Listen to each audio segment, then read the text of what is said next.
The opposite of negativity isn't positivity. It's action. It's getting up, making the moves, moving forward, and keeping that momentum up. Too many of us get caught in the negativity spiral. And fair enough, we were all born with a negativity bias. And that bias is actually in a subconscious part of our mind to protect us. We're on the outlook for predators. We're on the outlook for failure, disaster, catastrophe. We're always looking out for those things. But it doesn't serve us when we're trying to live our best lives. It doesn't serve us when we're trying to push through some of the tough stuff that gets thrown our way. How many times do you catch yourself going, one day I'll be happy. One day I'll have my dream job. One day I'll pay the mortgage off. How many times do you catch yourself saying those things? Right? They're all legit. I get it. I say those things too. But those things and those little isms, those incantations, affirmations, whatever you want to call them, they are borderline delusional if we don't do the work, right? If you don't get up off your butt and do the work, then saying those things over and over won't make any difference.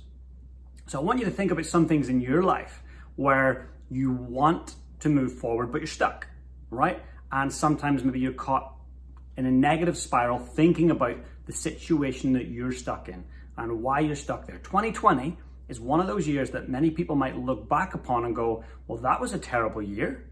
Well, that sucked. Look what happened to me. Look what happened to them. Wasn't it horrible? Or there might be someone else who goes, hey, look at 2020. Look at how it shifted our perspective on what it is to be human. Look at how it shifted how we relate to each other. Look how it shifted how grateful we are for the simple things in life and the freedoms that we're afforded in our world. I think back when I was young, living in the north of Ireland. I grew up in Ireland, and towards the end of high school, I became really disconnected with school. I really disliked it, and I wasn't putting the work in, and I was scraping by. Mum and Dad had recently parted ways, and it was me against the world. I blamed everything that happened around me on my actions. It helped me justify my actions of not turning up to school, of not doing the work, of drinking too much alcohol, making poor decisions. I blamed it on everything and everybody else around me, right? That was me being negative. And I hung out with other people and surrounded myself with those people who would share and wallow in that. And that for me was a comfort zone. Hey, we all get in comfort zones, right? But it took a shift. It took something for me to realize I've got to take responsibility, take ownership, and move forward. And there might be something in your life where you're thinking, hey, that's exactly like me. Whether it's you're not getting to the gym, you're still eating poorly, you're making poor financial decisions, you're stuck in a rut, you're stuck in a relationship you're not happy in. There might be these decisions also that you guys are thinking, I'm not moving forward. Well, one thing that changed it for me was a great book called Think and Grow Rich by Napoleon Hill. Absolutely brilliant. Now, this book is all about mindset. Sounds like it's a book about making money. Money will come with it, that's for sure. But if you get your mindset sorted and you start to think abundantly and you start to understand how your mind literally attracts what you want when you program it correctly, that's a life-changing moment.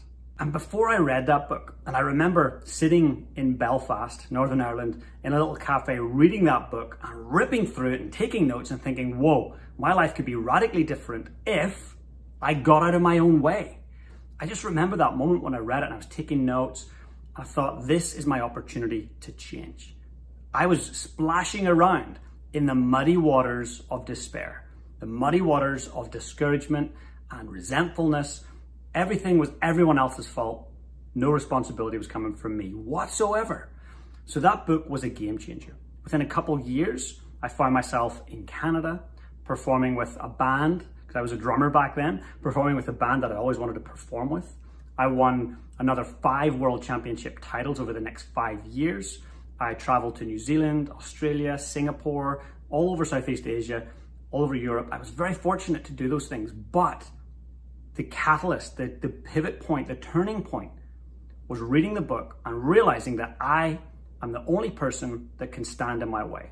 Not the government, not my parents, not my school, not anything around me, not the weather, not any pandemics or natural disasters, me. I was the only person. So It took me from this negative state to this resourceful state. And I want to think about that and get you to really challenge yourself. Positivity is one thing, but resourcefulness, wow, that's a whole other thing. Being resourceful. And I know some people have had the feedback that say, James, you're super positive about things. James, you're always, even when life is a bit tough, you're pretty damn positive. I like to think of it as resourcefulness. When life throws a spanner in the works, get resourceful. When the world throws a pandemic at you, get resourceful. And a lot of people did that beautifully. They got online. They learned how to pivot with their businesses. They started communicating with family through Zoom and Skype and FaceTime. It was quite amazing. So I want to challenge you to think about that and take your thinking from negativity to resourcefulness. I'm not asking you to be, positive Peter. I'm asking you to think about being super resourceful. Here's 3 questions that are going to help you to take your quality of life to a whole new level. First one, what do you avoid? What are the things, the conversations, the habits that you avoid? Write those down. Write down 3 habits that you avoid, or 3 conversations, or 3 things that you're avoiding. Going to the gym, talking to your boss about a pay rise you want, whatever it might be, write it down. Secondly, take a moment and write down, what do I complain about most often? Is it the weather? Is it the government? Is it your salary? Is it your body image? Is it your partner? Is it the people that you work with? What do you complain about most? Take a moment and just write those things down. And lastly, the last question is, what action could I take? What is that action I could take to move forward, be more resourceful, stop avoiding the things I'm avoiding, and stop criticizing those things that I have no control over? You want to focus on your sphere of influence. When you're within your sphere of influence, that's where you truly get the greatest results. Hey guys, if you enjoyed the content today, please smash that subscribe button below. And if you want to become part of my community, I've got an amazing free Facebook group. Please come and join us. The link is in the description below. And also, if you've got any questions about today's session, I'd love to know. Just comment below and I'll be sure to get back to you guys. Have the most amazing day.